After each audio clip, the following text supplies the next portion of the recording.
사랑하는 영락교회 지체들에게 주 안에서 평화 인사를 전합니다. 오늘은 2024년 2월 29일 목요일입니다. 오늘의 묵상 본문은 창세기 17장 1절로 27절까지의 말씀입니다. 오늘 본문 말씀 17장 1절부터의 말씀은 이렇게 시작합니다. 아브라함이 99세 때 여호와께서 아브라함에게 나타나서 그에게 이르시되 나는 전능한 하나님이라. 너는 내 앞에서 행하여 완전하라.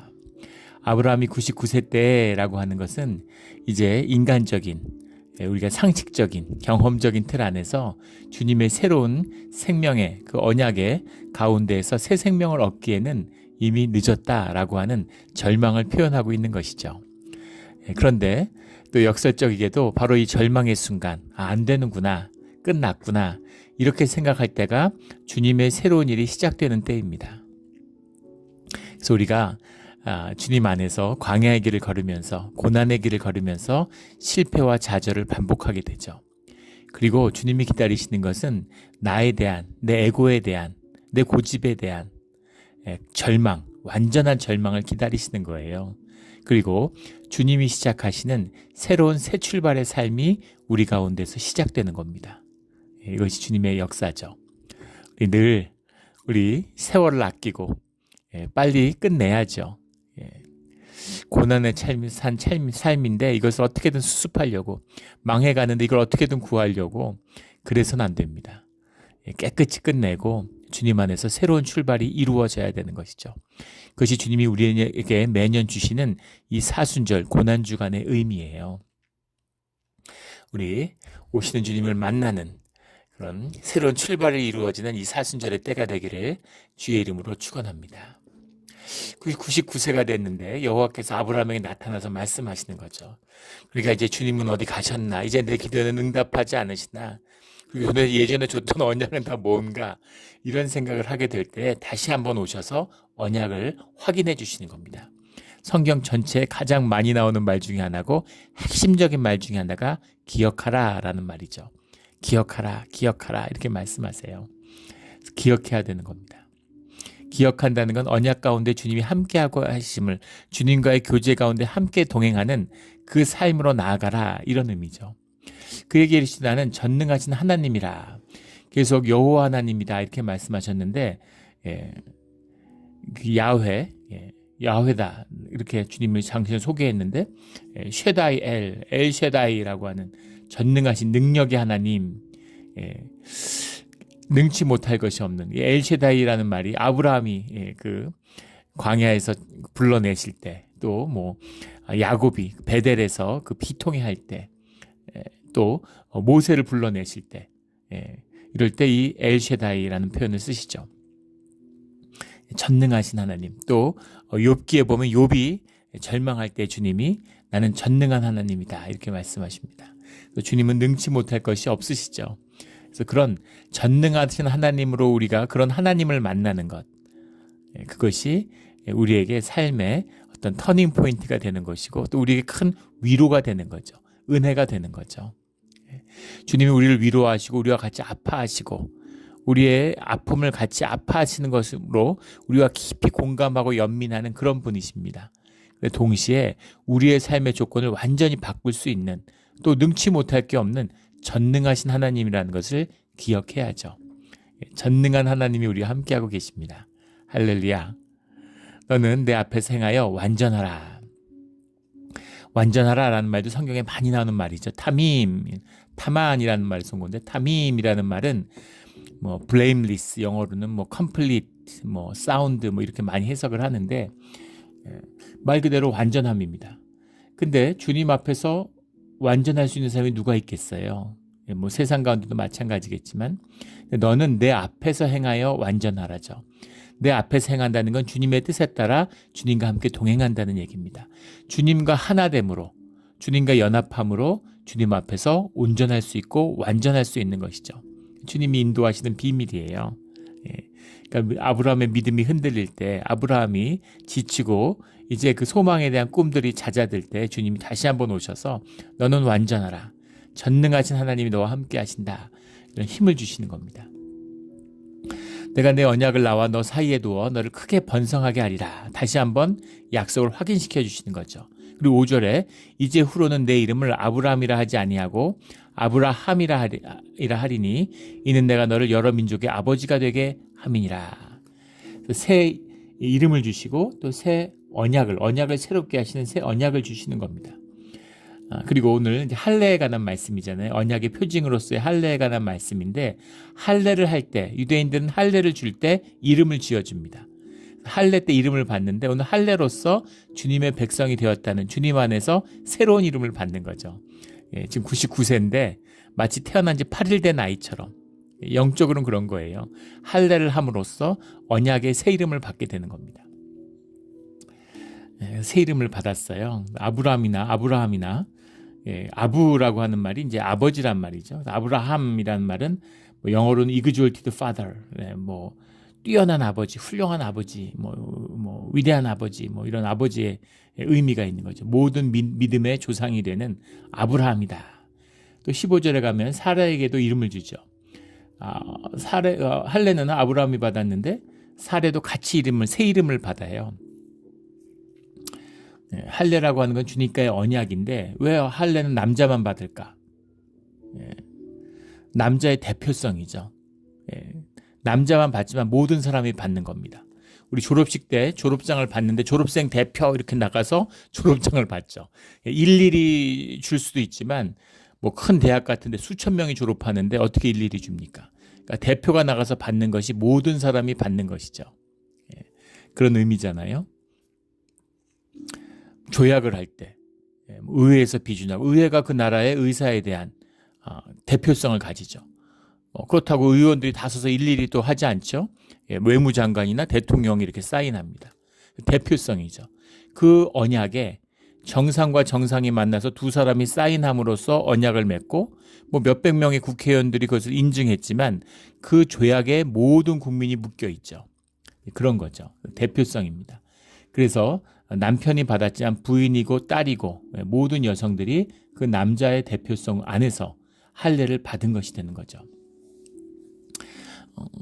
그런데 신약 시대가 돼서 우리 교회 시대가 되면 세례를 남자나 여자나 다 받죠. 이때는 가족으로 부름을 받고 부족으로 부름을 받는 겁니다. 그래서 그런 대표성의 원리가 있는 것이고 교회라고 하는 것은 우리 한 사람 한 사람을 주님이 다 불러주신 것이죠.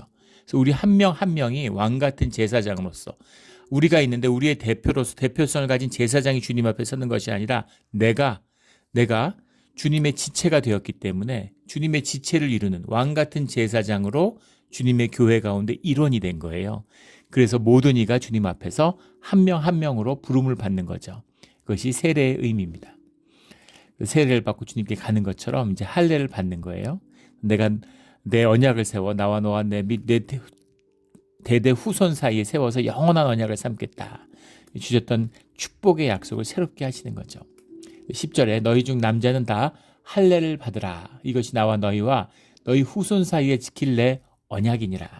할례가 언약의 표상이 된다는 겁니다. 할례라고 하는 것은 이제 어떤 정결 의식에 대한 상징적인 표현을 담고 있죠. 동시에 또 왜 하필이면 생식기였을까? 어떤 생명의 정화나 성별에 대한 이제 그런 의미가 들어 있겠죠. 그 당시에 이 할례 풍습이라는 것은 지금 아브라함에게서 처음 생긴 것도 아니고 또 유대인에게서 비롯된 것도 아닙니다. 고고학적인 증거를 보면 이 소아시아 지역, 팔레스타인 지역에 광범위하게 이게 퍼져 있었다고 하죠. 그 근거들이 뭐 애굽의 그런 벽화 이런 데서도 나타나고 있고 페니키아의 이런 유적 같은 데서도 할례가 있었다는 것이 나타납니다. 물론 뭐 에돔이나 뭐 이런 족속들은 유대인의 영향을 받아서 이제 전해진 것이겠죠. 이 팔레스타인 지역은 그랬을 확률이 높지만 페니키아나 애굽은 뭐 더 오래된 문명이니까 이런 그 문화라고 하는 것이 이제 기존에 있었던 것이다라는 것을 알 수 있죠. 그러나 뭐 세상에 없던 것으로 하는 것이 아니라 있었던 것이지만 주님 안에서 새로운 의미를 주님 안에서 부여받는 것이죠. 그래서 새롭게 되는 겁니다. 우리 성찬도 마찬가지죠. 떡을 먹는데 빵을 떼는데 그 빵을 그냥 가져다 아무 빵이나 먹는 게 아니죠. 그 빵의 의미, 주님의 살과 피라고 하는 그 의미, 주님과 하나 되고 우리가 한 지체라고 하는 그 우리의 가치와 의미의 표상으로서 그 의식을 행하는 거죠. 그래서 이 할례를 통해서 주님의 백성이 되었다라는 것을 이제 받아들이게 되는 겁니다. 그럼 뭐 낙인을 찍든가 무슨 귀를 파든가 여러 가지 방법이 있잖아요. 그런데 왜 할례였을까라는 그것이 가진 상징적인 의미가 있는 것이죠. 이미 말씀드린 것처럼 정결의 의미와 성별의 의미가 다 담겨 있다라는 겁니다. 그리고 할례 8일 된 애들은 괜찮겠지만은 그 할례 어른들이 잘못 받으면 이 시대에 생각해 보세요. 잘못하면 죽습니다. 그래서 목숨을 거는 거죠. 주님과 함께 가는 삶에 대한 결단과 헌신의 의미도 들어있다라는 겁니다. 그런데 12절에 보면 너희의 대대로 모든 남자는 집에서 난 자나 또는 너희의 자손이 아니라 이방 사람에게서 돈으로 산 자를 막론하고 난지 8일 만에 할례를 받을 것이라. 그러니까 이걸 보시면 알 수 있잖아요. 대표성의 의미라고 하는 것을 아브라함뿐만 아니라 아브라함의 자식뿐만 아니라 아브라함 집에 있는 종들 이방인들 전부 다 가릴 것 없이 다 할례 받아라 이런 겁니다.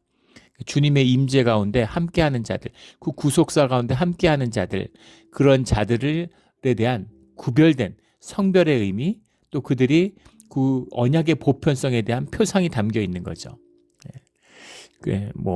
언약을 받았고 언약을 새겼고 언약의 백성이 됐고 이런 생각 없지 않겠어요? 그 집의 종인데 내 주인을 잘못 만나서 이런 횡액을 당하네 이렇게 생각할 수 있겠죠. 그러나 상관없이 아브라함에게 속한 자들은 다 구원을 받는다, 이런 표징이 된다는 겁니다. 표상이 된다는 거죠. 이것이 언약의 보편성이에요.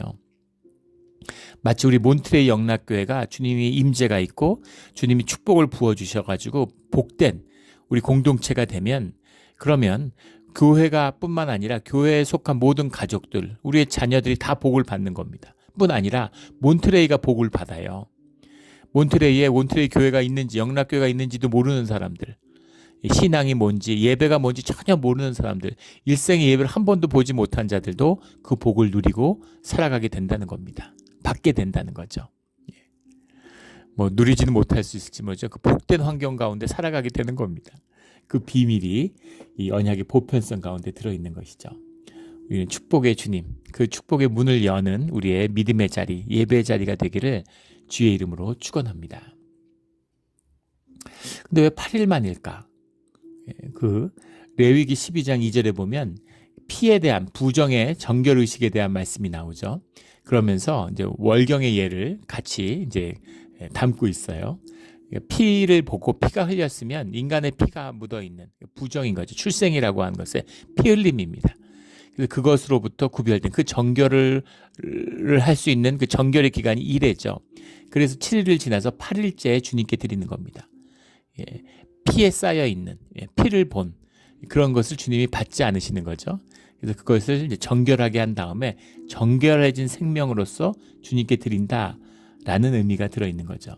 이것은 주님 안에서의 의미라기보다는 우리 안에 있는, 우리가 주님을 만나러 가기 위한 우리의 마음을 씻는 행위죠. 우리의 마음을 씻는 행위예요.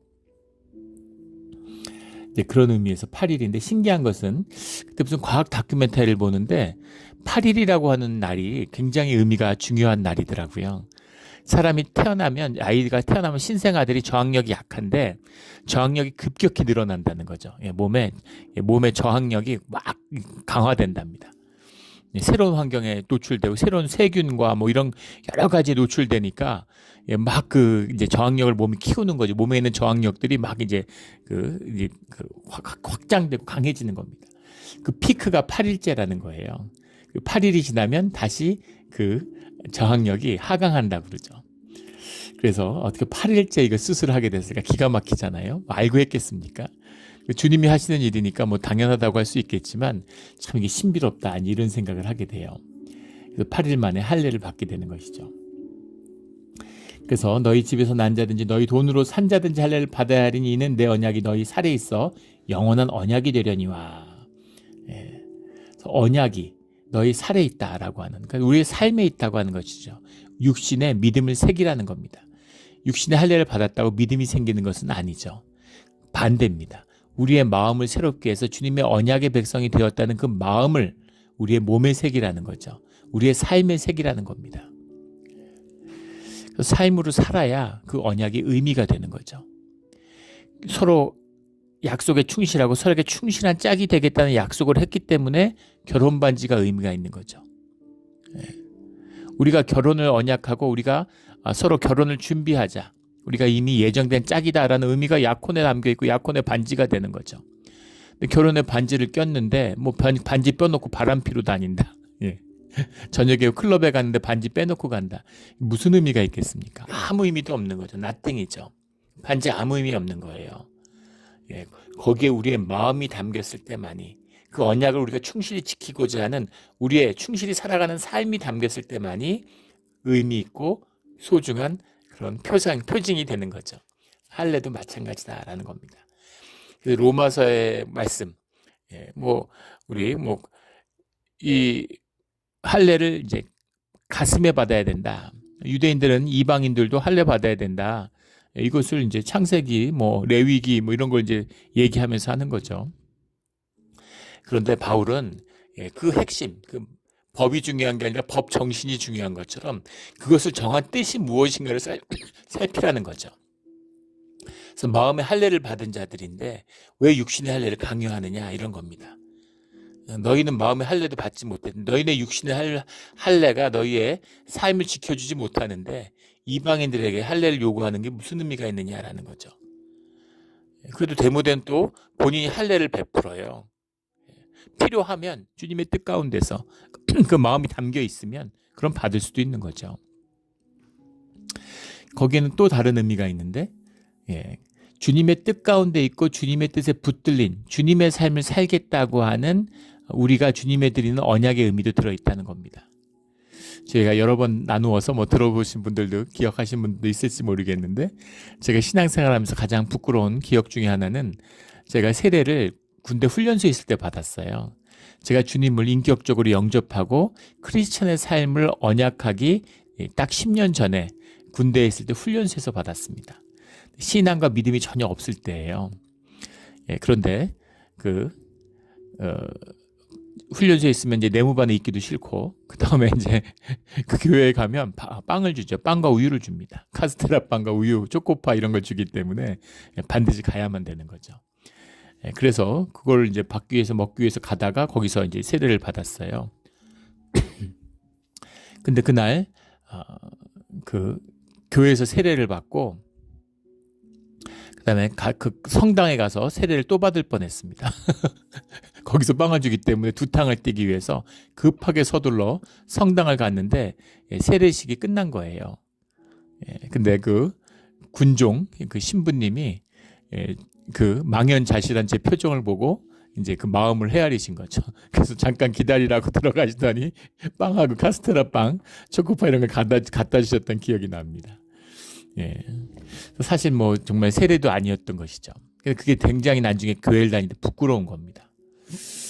그래서 그때 이제 처음에 교회 목사님한테 세례를 다시 받아야 되겠다고, 다시 받고 싶다 이렇게 여러 번 얘기를 청을 했는데 목사님이 세례는 한 번 받는 거지 두 번 받는 게 아니다 이러고 허락을 안 해주셨어요. 너무 이게 뭔가 애통하기도 하고 너무 아쉽기도 하고 부끄럽기도 한 겁니다. 그래서 주님을 영접하고 다시 한번 세례를 받고 싶은데, 그런데 목사님이 얘기하시는 거죠. 조형제가 원해서 조형제의 의지로 받은 게 아니라는 겁니다. 주님의 의지 안에서 주님이 주신 거라는 거죠. 주님의 일이라는 거죠. 내가 어떻게 받아들였던 주님의 언약이라는 겁니다. 그래서 그것을 내가 새기고 새롭게 받아들이고 주님의 삶을 사는 것으로 그 세례는 이루어지고 완성되는 것이라는 거죠. 그래서 이렇게 받고 저렇게 받던 어디서 받던 그런 거 의미 없다. 주님이 세례를 주셨다는 그 은혜를 붙들고 살아야 된다. 이런 말씀을 기억합니다. 맞는 말씀이죠. 그래서 살에 새기고 안 새기고 아니야. 살에 새겼기 때문이 아니라 내 마음에 새겼기 때문에 그 마음의 표징을 살에도 새겼다. 그래서 영원한 언약, 내 삶의 언약이 되었다. 이렇게 받아들이는 것이 맞겠죠. 14절에 할례를 받지 아니한 남자 곧 포피를 베지 아니한 자는 백성 중에서 끊어지리니, 끊어진다는 얘기는 주님의 구속의 역사 가운데에서 잊혀진다는 얘기입니다. 그가 내 언약을 배반하였음이니라. 그래서 무슨 예, 그러니까 주님의 그 구속사의 역사 안에서의 의미가 없다는 거죠. 우리가 성경을 읽으면 느끼죠. 계속해서 구속의 역사를 중심으로 내려가는 겁니다. 예. 구속의 역사에서 잊혀졌다고 해서 사라졌다고 끊어졌다고 해서 현상적으로 뭐 무슨 저주받고 벌받았다 이런 의미가 아니죠. 오히려 세상 나가서 뭐 잘 살 수 있겠죠. 예루살렘에 망할 때 미리 알렉산드리아로 도망간 자들 재산을 챙겨가지고 이런 사람들은 잘 살았다고 그래요. 그런데 뭐 잘 살았던 못 살았던 아무 의미 없는 것이죠. 주님의 눈안에는 없는 겁니다. 그들은 사라져 버렸어요. 신기하지 않습니까? 강력하고 돈도 있겠다, 뭐 강력한 유대 공동체가 있었다고 하는데 다 사라져 버렸습니다. 반면에 쇠사슬에 묶여서 맨발로 바벨론으로 맨발로 끌려갔던 노예된 백성들은 다시 예루살렘으로 돌아왔습니다. 그리고 예루살렘을 회복시키게 되는 것이죠. 이것이 주님의 구속의 역사예요. 주님을 만나지 않으면, 주님을 만난 자가 아니면 해결될 수 없는 그 비밀입니다. 늘 구속의 역사 가운데 주님 안에 있는 우리 모두가 되기를 주의 이름으로 축원합니다. 15절에 이제 사라라고 하지 말고 아브라함을 아브라함이라고 한 것처럼 사라를 이제 사레라 하지 말고 사라라고 해라. 근데 아브라함이나 사라나 사실은 어원적으로는 큰 차이가 없는데 하여간 새로운 이름을 받은 것이죠. 사라나 사레나 사르라는 말은 뭐 무두머리, 머리, 캡틴 이런 의미예요. 그러니까 여성한테 붙으면 뭐 프린세스, 남자한테 붙으면 뭐 프린스 이런 거죠. 그러니까 굉장히 이제 그 여성으로서는 좋은 이름인 거죠. 사라라는 이름으로 이제 새로운 이름을 받게 되는 겁니다. 사라는 할례를 안 받았지만 아브라함이 받았기 때문에 다 받은 것이죠. 그래서 새 이름을 받고 새로운 언약을 받고 새로운 생명을 살게 되고 누리게 되는 겁니다. 이런 축복의 말씀들을 쭉 하고 계시는데 놀랍게도 17절에 아브라함이 엎드려 웃으며 아브라함이 웃었다는 거예요. 99세인데 자녀를 주신다 그러니 주신다 벌써 수십 년 됐잖아요. 약속을 주셨고 그래가지고 그걸 믿고 여기까지 왔는데 그런데 자식을 얻지 못하는 거죠. 그래서 어떻게든 주님 안에서 자식을 한번 그 소원을 이뤄보려고 하갈과 이스마엘을 낳았는데 또 그것은 축복의 자녀가 아니고 사라가 낳을 거라고 하니까 자기가 낳는다는 것도 황당하지만 이제 사라가 어떻게 아이를 낳겠습니까? 나이가 90이 다 돼가는데. 그래서 아브라함이 웃음이 나왔다는 겁니다. 마음속으로 이르되 100세 된 사람이 어찌 자식을 낳을까? 사라는 90세니 어찌 출산하리요? 하고 이제는 있을 수 없는 일이고 주님이 어떻게 아무리 주님이시라도 어떻게 이런 일을 하십니까? 라는 생각이 있었다는 거죠. 마음속으로 그렇게 얘기를 하는 거죠. 주님이 얘기하는데 주님에게 대놓고 이렇게 얘기할 수는 없었겠죠. 마음속으로. 18절에 아브라함이 이에 하나님께 아뢰되 이스마엘이나 하나님 앞에 살기를 원하나이다. 그러니까 주님이 축복의 약속, 너에게 새로운 생명을 주고 그로부터 수많은 왕국이 나오고 수많은 나라들이 나올 거다. 축복을 하고 셀 수 없는 자손이 나온다 이렇게 하니까 주님이 이스마엘이나 좀 잘 살게 해주십시오. 제가 더 뭘 바라겠습니까? 제가 무슨 기적을 바라겠습니까? 그런 거잖아요. 그런 거죠. 이스마엘은 하나님 앞에 살기를 원하나이다. 이런 아주 소박하고 인간적인 그리고 그런 불신앙의 고백을 하게 되는 거죠. 하나님이 이르시되 아니라 내 아내 사라가 내게 아들을 낳으리 너는 그 이름을 이삭이라 하라. 이삭이라는 것이 웃음이란 뜻이니까 아브라함이 뜨끔했겠죠. 웃음이라고 내 언약을 세우리니 그의 후손에게 영원한 언약이 되리라. 이스마엘에 대하여는 내가 내 말을 들었나니 중요한 말씀이죠. 그런 소박하고 소탈한 아브라함의 그 간구도 들어주셨다는 겁니다. 이스마엘은 너의 축복의 약속의 언약의 그 자손이 아니야. 그러나 내가 그에게 복을 주어 그를 매우 크게 생육하고 번성하게 할지니 그가 12두령을 낳으리니 내가 그를 큰 나라가 되게 하려니와. 그래서 아브라함의 후손이기 때문에 이스마엘도 너의 간구에 따라 축복하신다라는 겁니다. 우리가 주님께 간구할 때 주님이 그것을 들어주시는 거예요. 주님이 구속하시는 또 주님이 이끄시는 섭리의 은혜를 알고 거기에 합당한 기도로 주님과 동역하는 중보자의 소명이 우리에게 있죠. 그러나 우리 가운데 연약하고 우리가 간구하는 우리의 소원의 제목을 주님이 들으시고 들어주신다는 겁니다. 그 주님께 쉬지 않고 열심히 기도해야 되는 것이죠. 내 언약은 내가 내년 이 시기에 사라가 내게 낳을 이삭과 세우리라. 그 언약이 이삭을 통해서 그 언약의 주님이 함께 하실 것이다. 이삭을 통해서 그 언약이 이어질 것이다. 믿음의 유업이 될 것이다. 이렇게 말씀하고 계시는 거죠. 하나님이 아브라함과 말씀을 마치시고 그를 떠나 올라가셨더라. 이스마엘에게도 그의 포피를 뺀 할례를 행했다라는 말씀이 나옵니다. 그 주님과의 이제 할례의 역사, 구속의 역사가 더 구체화되는 거죠. 주님이 아브라함의 믿음을 보고 아브라함을 부르셨는데 그 광야의 길을 걸으며 아브라함의 믿음을 연단하고 자라나게 하시는 겁니다. 그리고 그때에 맞게 그 할례의 언약을 새롭게 하시고 언약을 중심에 놓고 점점 더 언약에 한 발 한 발 더 다 나아가는 할례를 받고 또 믿음의 약속의 성취로서 이삭을 받고 이런 일들이 계속해서 이루어져 가는 것이죠. 주님의 말씀, 주님의 언약을 이루어 가는 것이 우리의 믿음이고 신앙이고 소명이고 우리의 삶의 내용입니다. 이것을 말씀의 언약을 받아야 되는 것이죠. 기억해야 되는 것입니다. 새겨야 되는 것이죠. 우리가 주님 만나면서 많은 축복의 약속들을 받으셨을 거예요. 그래서 그것을 잊어버리면 안 됩니다. 기억해야죠. 어떻게 기억해요? 어떻게 그것을 주님의 음성이 들리지 않고 주님과 함께하는 것 같지가 않은데 우리가 예배 가운데 믿음을 새롭게 하고 말씀을 새롭게 하고 주님과 동행하면서 그 언약이 우리 가운데 이루어져 가고 우리의 자녀들에게 유업이 되는 이것이 우리의 신앙이죠. 이 신앙, 이 아브라함에게 주셨던 언약이 오늘 우리에게도 살아 있습니다. 그 언약을 이루어가는 반드시 성취되는 그 언약을 미리 보고 감사하고 기뻐하는 우리의 기도의 자리가 되기를 신앙의 자리가 되기를 예수 그리스도 이름으로 축원합니다. 아멘. 기도드리겠습니다. 하나님 아버지 감사합니다. 오늘 또 아브라함의 할례를 보면서 또 새로운 은혜를 주님 안에서 받습니다. 99세 때 주님이 임재와 그 말씀 가운데서도 웃음이 나오는 우리 이스마엘이나 잘 살기를 원합니다. 이것이 오늘 우리의 모습임을 보게 됩니다. 하지만 전능한 하나님, 엘샤다이, 전능한 하나님이 또 우리의 아버지가 되시니 주님의 언약이 우리에게서 이루어지고 우리의 촛불이 꺼져가는 그 순간에 하늘로부터 불이 떨어지는 그런 주님의 역사를 보게 하여 주시옵소서. 감사하며 예수 그리스도 이름으로 기도드렸습니다. 아멘.